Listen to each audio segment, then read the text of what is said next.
If you've ever felt that quiet confusion when something in your relationship didn't quite add up, this is for you. Not panic, not accusation, just that subtle feeling that your intuition is trying to speak, but you've been trained to ignore it. Stay with me, because near the end of this conversation, I'll share something that changes how you interpret those moments forever. And if this kind of clarity matters to you, take a second to like this video and subscribe. It helps more men find grounded, honest insight instead of noise. As a psychologist, I want to start by correcting a harmful idea. This is not about labeling women as villains or men as victims. Cheating is a human behavior, not a gendered flaw. What we are exploring today are psychological patterns, socially learned behaviors that sometimes allow deception to go unnoticed, not because men are weak, but because men are often taught to prioritize harmony over awareness. One of the first dynamics that creates blind spots is emotional credibility. When a woman is consistently warm, expressive, or emotionally articulate, her feelings are often taken as proof of honesty. Many men unconsciously associate emotional openness with moral transparency. Psychology teaches us something important here. Emotional fluency does not equal behavioral truth. A person can be emotionally expressive and still compartmentalize actions. When you confuse how someone feels with what someone does, you stop asking necessary questions. Another layer involves the role of reassurance when subtle inconsistencies appear. They're often met with soothing explanations rather than clear answers. Not dramatic lies, just reasonable-sounding narratives that reduce tension. The human brain prefers emotional relief over cognitive effort. When reassurance lowers your anxiety, your mind stops investigating. This isn't manipulation in a movie villain sense. And it's a learned interaction pattern where calm becomes a substitute for clarity. There's also the social expectation placed on men to be secure. Many men silence their intuition because they don't want to appear controlling, jealous, or immature. That fear is powerful. It trains you to override your internal signals. When self-respect becomes confused with emotional silence, awareness disappears. Healthy confidence isn't ignoring discomfort. It's being able to calmly explore it. Another subtle factor is selective transparency. Sharing some details creates the illusion of full honesty.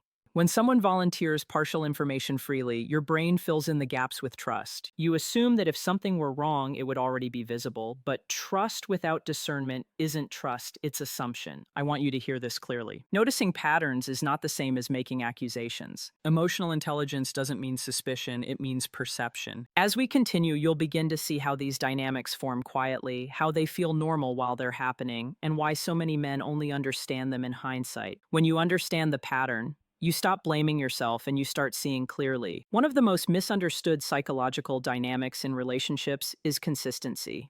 Many men believe that if affection remains steady, loyalty must be intact, but human behavior doesn't work that way. People are remarkably capable of maintaining one emotional lane while quietly shifting another. When someone continues to laugh with you, check in on your day, or show physical warmth, your nervous system relaxes. It tells you nothing is wrong. That sense of normalcy becomes a powerful cover, not because it's fake, but because it's familiar. Another subtle pattern involves narrative control. This isn't about lying outright, it's about guiding interpretation. When someone regularly frames situations for you before you fully experience them, your understanding becomes filtered through their explanation. For example, if changes in routine are always paired with preemptive context, stress at work, a new project needing space for personal growth, your mind accepts the explanation before questioning the change itself. Over time, this conditions you to rely on the story instead of the pattern.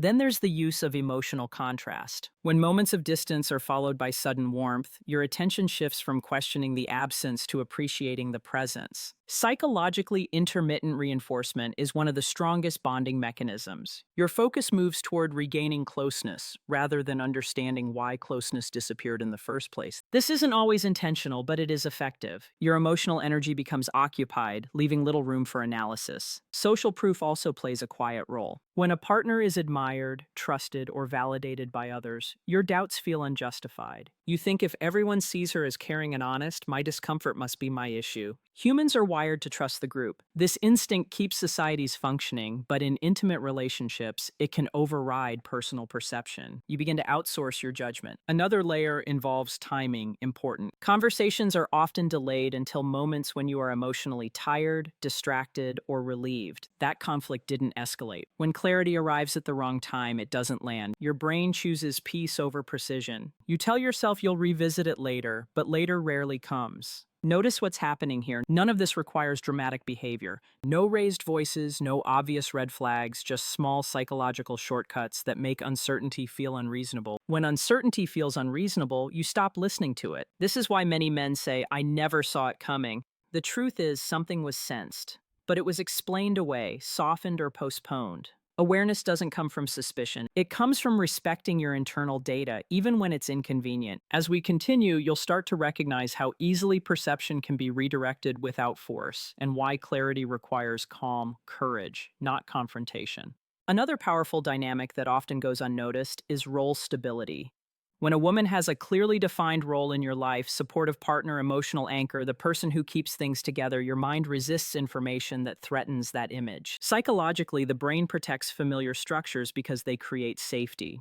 When behavior begins to drift from the role you've assigned, your perception doesn't immediately update. It negotiates, it minimizes, it waits. And this delay isn't denial, it's cognitive self-preservation. Closely tied to this is the concept of emotional displacement. Instead of directly addressing dissatisfaction or restlessness within the relationship, those emotions are sometimes expressed elsewhere. While the primary bond is kept stable, you may notice increased irritability over small things, sudden criticism that feels out of proportion, or emotional fatigue that doesn't match the situation. These shifts confuse you because they don't align with any obvious problem. The confusion itself becomes a distraction, pulling your focus away from the source. There's also the illusion of progress. When conversations about the relationship include plans for the future, trips, goals, shared ideas, it creates a sense of forward motion. The human brain equates planning with commitment, but planning can exist without emotional alignment. When future talk increases, while present connection subtly weakens, many men hold on to the plans as proof that everything is fine. Hope becomes louder than observation. Another subtle behavior involves comparison without accusation, casual mentions of other people. How someone at work is so driven, or how a friend's partner is emotionally mature, can slowly recalibrate your self-perception. You may feel an unspoken pressure to improve, to compete, to become more, while self-growth is healthy. This kind of indirect comparison can quietly shift responsibility. Instead of asking why the relationship feels different, you ask what you need to fix in yourself. Then there's accessibility. When communication remains frequent but loses depth, it still feels like connection. Messages are exchanged, updates are shared, but vulnerability thins because contact hasn't disappeared. The loss of intimacy is harder to name. You sense distance, yet you can't point to absence. This ambiguity keeps you emotionally engaged but intellectually uncertain. All of these patterns share one thing: they keep you oriented toward maintaining balance. Instead of seeking truth, you become focused on being understanding, patient, adaptable.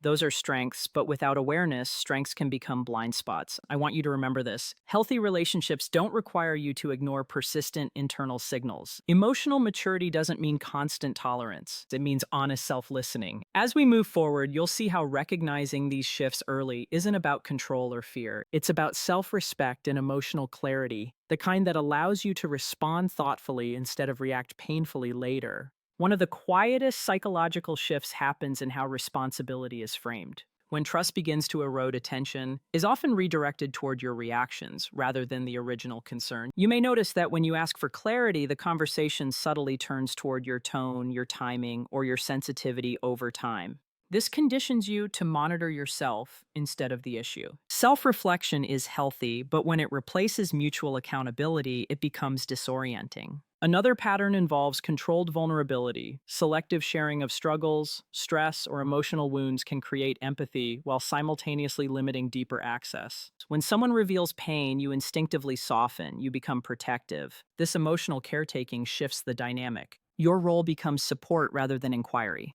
While compassion is essential, it can also pose important questions if you feel that asking them would add pressure. There's also a shift in conflict style. Disagreements may become shorter, less intense, but also less resolved. Issues are smoothed over quickly, not because understanding was reached, but because maintaining calm feels more important than clarity. When conflict loses depth, truth often loses space. You walk away feeling uneasy, but unable to articulate why.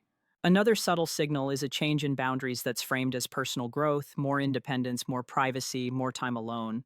None of these are inherently problematic. In fact, they're often healthy, but when boundaries expand without increased transparency, they can create emotional distance while appearing reasonable. Because the language used is self-care or empowerment questioning, it feels inappropriate. Notice also how gratitude can be used to stabilize imbalance. Expressions of appreciation may increase. Thank you for being patient, for understanding, for giving space. Gratitude is beautiful, but in this context, it can reinforce a one-sided adaptation. You are praised for adjusting, not for being met halfway slowly. Flexibility becomes expected, not mutual. What makes these dynamics difficult is that they don't feel wrong in the moment. They feel mature, they feel calm, they feel like growth. That's why they're effective. Your nervous system stays regulated even as your intuition grows quieter. I want you to understand something important here. Awareness doesn't mean assuming the worst. It means noticing patterns without immediately judging them. When you can observe without defensiveness, you regain your internal authority. You stop outsourcing your perception to explanations that sound reasonable but don't feel complete. As we continue, the focus will shift from what happens between two people to what happens within you, because the moment you trust your internal consistency more than external reassurance, everything changes. You don't need certainty to regain clarity, you need presence, and presence is something you can practice at a certain point. The most important psychological factor is no longer what your partner is doing, but how your inner compass responds. Many men are taught to override discomfort in the name of being rational. You tell yourself you are overthinking. You remind yourself not to jump to conclusions while restraint is valuable. Chronic self-doubt weakens perception. When you repeatedly dismiss your internal signals, you train your mind to distrust itself. Another subtle shift appears in how energy flows. You may notice that you're investing more effort to maintain emotional closeness, initiating conversations, planning time together, restoring connection after distance. Meanwhile, her investment appears steady on the surface, but less intentional underneath because nothing has gone wrong. This imbalance feels difficult to name. Yet effort without reciprocity creates quiet exhaustion. You begin to feel tired without knowing why. There is also the role of moral contrast. When you're deeply committed to being honest, loyal, and grounded, you assume the same internal rules apply to your partner. This is one of the most human blind spots. We often believe that shared values guarantee shared behavior in reality. Values guide identity, not momentary decisions when you project your internal code onto someone else. You stop noticing discrepancies because you believe they wouldn't cross a line. You wouldn't cross yourself. Another powerful factor is hope-based interpretation. When evidence is ambiguous, the brain fills gaps with optimism. You remember the early connection. You focus on meaningful moments. You tell yourself that stress, change, or growth explains everything. Hope isn't weakness, it's a strength. But when hope replaces observation, it delays clarity. You don't need to abandon hope, you need to balance it with presence. There's also a quiet desensitization process. Small shifts become normalized. What once would have felt off now feels familiar. Your baseline adjusts. This is how people stay in situations that don't fully align with them. Not because they're unaware, but because awareness arrives slowly. By the time the pattern is clear, it feels entrenched. Here's something rarely said out loud. Many men sense misalignment long before they can articulate it. The body often knows first a tightness during conversations, a lingering restlessness, a sense of being slightly out of sync. These signals aren't accusations, they're information. When ignored, they don't disappear, they accumulate. Emotional maturity isn't about certainty, it's about coherence. When your thoughts, emotions, and instincts align, you feel grounded, even in uncertainty when they don't. Anxiety grows even in calm circumstances. That anxiety isn't telling you to react, it's inviting you to pay attention. As we move closer to the end of this conversation, I want you to hold this gently. Clarity doesn't come from catching someone. It comes from trusting yourself enough to notice when something no longer feels whole. And that trust, once rebuilt, changes every relationship you enter from that point forward. One of the most revealing moments in any relationship is how truth is handled when it feels uncomfortable, not dramatic truth, not confrontation, but quiet truth, the kind that lives in pauses, in what isn't said, in what gets redirected. When alignment fades, conversations often stay polite, but lose depth. You may talk often, yet feel unseen. This isn't absence of communication, it's absence of resonance. And resonance is where honesty usually lives. Another psychological pattern involves emotional buffering. When someone anticipates discomfort, they may increase kindness, affection, or attentiveness in advance. This creates a cushion when warmth precedes distance. Your mind attributes the distance to circumstance instead of intention. You remember how caring she was yesterday. So today's absence feels temporary. The buffer works because it softens contrast. There's also the phenomenon of internal permission. People rarely act against their self-image without first reshaping the story they tell themselves. You might notice subtle language shifts, justifications framed as growth, autonomy, or self-discovery. None of these words are harmful, but when they appear alongside secrecy or detachment, they can signal a private moral reframing. When someone feels internally justified, external accountability often decreases. Another quiet signal is how repair happens. Healthy repair brings clarity and closeness. Superficial repair brings relief without understanding if issues resolve quickly, but repeats subtly something deeper is being avoided. Cycles without insight don't mean conflict is over. They mean it's being managed instead of addressed. You may also notice a change in how curiosity is returned. When you show interest in her inner world, the answers become shorter, less textured. Not cold, just incomplete. Curiosity is a form of intimacy when it's no longer reciprocal, connection thins, even if routine remains intact. And what makes this difficult is that none of these signs demand immediate action. They invite reflection, and reflection requires stillness, not urgency. Many men feel pressured to either ignore their intuition or act decisively, but there's a middle ground. Observation without accusation, presence without pressure. Here's the deeper truth. Most men were never taught. Trust isn't maintained by avoiding doubt. It's maintained by addressing misalignment early, calmly, and respectfully. When you can name what you feel without assigning blame, you create space for honesty, whether that honesty is comforting or challenging. If honesty doesn't emerge in that space, the information you gain is still valuable, because clarity isn't about controlling outcomes. It's about understanding reality. As we move into the final part of this conversation, I want you to remember this.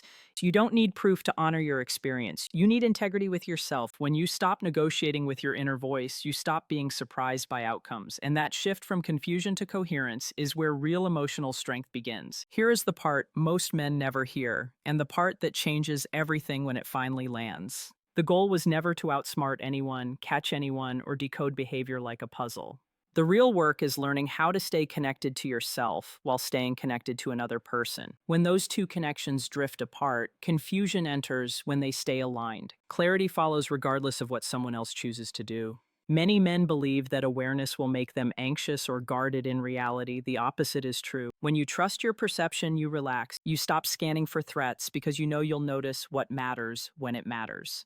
Calm awareness doesn't come from certainty. It comes from self-trust. Here's the truth beneath all the patterns we explored. Deception, when it happens, doesn't succeed because someone is clever. It succeeds because someone else stops listening to themselves. Not out of weakness, but out of love, hope, and the desire to be fair. Those qualities are not flaws. They're strengths that need balance. Healthy relationships don't require you to abandon discernment. They require you to bring discernment with compassion. You're allowed to ask for clarity. You're allowed to notice shifts. You're allowed to value consistency between words, actions, and energy. None of that makes you controlling or insecure. It makes you present. And if a relationship can't survive calm questions, honest reflection, and emotional presence, then the issue was never your awareness. It was the lack of alignment. Real connection doesn't ask you to shrink your perception to keep peace. This is why men who grow emotionally don't become cynical. They become grounded. They stop chasing reassurance and start choosing coherence. They don't need constant explanations because they trust themselves enough to observe patterns without panic. If you take one thing from this conversation, let it be this. Clarity is not something someone gives you. It's something you allow yourself to have. When you stop overriding your inner signals, you stop being blindsided, not just in relationships, but in life. If this perspective helped you see yourself more clearly, take a moment to like this video and subscribe. Not for the algorithm, but because this channel exists to help you build self-respect, emotional intelligence, and calm strength. The kind that doesn't need to prove anything to anyone. And remember, the strongest men aren't the ones who never get hurt. They're the ones who learn to listen early, respond wisely, and walk forward with their eyes open and their integrity intact.